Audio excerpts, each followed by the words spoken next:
মই টিয়ক 3 নং ৱাৰ্ডৰ হলিফ্লাৱাৰ ওচৰৰ বাসিন্দা হওঁ।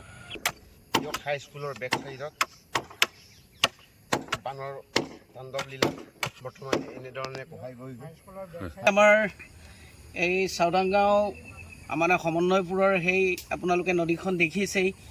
আজি ৩-৪ বছৰৰ আগত আমি ৪-৫জন মানে ইয়াত মানে আমাৰ বাঁহৰ নিজৰ খৰচেৰে বাঁহৰ পাৰ্কোপাইন 3 লাইন কৰিছিলোঁ।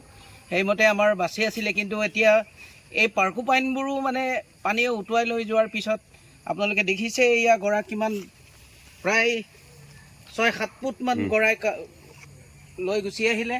আৰু এই ওচৰতে আমাৰ মাখন দত্ত দাদাৰ ঘৰটো এই আপোনালোকে দেখিছে। ফুটমানৰ ভিতৰত আৰু 2-3 বাৰমান গৰা কহিলেই একেটোৰ ঘৰ পাই যাব। দেখিছে আপোনালোকে এয়া দত্তদাৰ ঘৰ আৰু এই চক 3 ফুট দূৰত্বত এয়া পলসে পুতি আছে। দেখিছে আপোনালোকে। নমস্কাৰ, মই টিয়ক 3 নং ৱাৰ্ডৰ হলিফ্লাৱাৰ ওচৰৰ বাসিন্দা হওঁ। আমাৰ নদীখনে বহুত অপকাৰ কৰিছে। আপোনালোকেতো দেখিছেই, বানৰ পানীয়ে আমাৰ গোটেই ঘৰ ৱালৰ কাষলৈকে পালেহি। গতিকে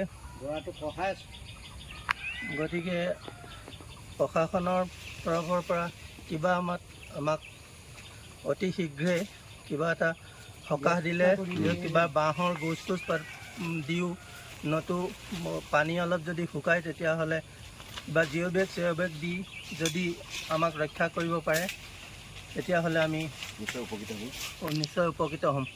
অতি ভয় লগা পৰিৱেশ, মানে মূল ঘৰৰ ৱাললে আৰু কেইহাতমান দূৰ আছে। হয়, মাত্ৰ 10 ফিট মানহে বাকী আছে। হয়, গতিকে পানীয়ে বহুত অপকাৰ কৰিছে, গোটেই ৱালো খহাই নিবৰ কাৰণে হেৰি কৰিছে। গতিকে খহাই নিয়াৰ হেৰি হৈছে। গতিকে আপোনালোকে যিমান পাৰে আমাক সহায় কৰি উপকৃত কৰিব বুলি আশা কৰিলোঁ। নমস্কাৰ, এয়া টিয়ক FR ৰোডৰ কাষত টিয়ক হাই স্কুলৰ বেক চাইডত